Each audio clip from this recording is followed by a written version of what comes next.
ជំរាបសួរស្វាគមន៍មកកាន់កំណត់ហេតុនៃការរៀននិងបង្រៀនរយៈពេល27ថ្ងៃរបស់ខ្ញុំនៅក្នុងមេរៀនទី11នេះខ្ញុំលើកយកនូវទ្រឹស្ដីចិត្តវិទ្យាអប់រំរបស់លោក Skinner មកធ្វើការបង្ហាញ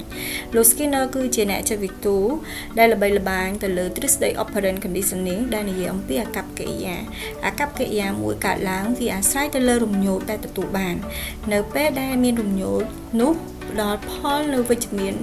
អាកប្បកិរិយានឹងបន្តកើតឡើងហើយមានការពង្រឹងវាឲ្យប្រសើរ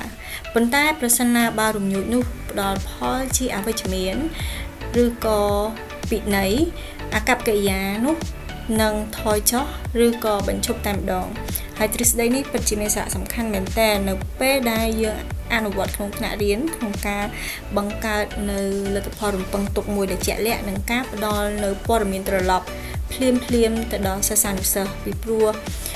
នៅពេលដែលពួកគេអាចទទួលបាននៅព័ត៌មានត្រឡប់ភ្លាមពួកគេក៏ងាយនឹងទទួលបាននៅការកែប្រែឬក៏ពង្រឹងនៅអេយ៉ាបទរបស់ពួកគេផងដែរដូច្នេះដើម្បីបង្កើតនៅបរិយាកាសថ្នាក់រៀនដែលគ្រប់គ្រងដល់ការរៀនរបស់សិស្សគួរតែទទួលបាននៅរំញោចដែលផ្ដល់ផលជាវិជ្ជមានដល់អារម្មណ៍ស្មារតីចិត្តគំនិតរបស់ពួកគេ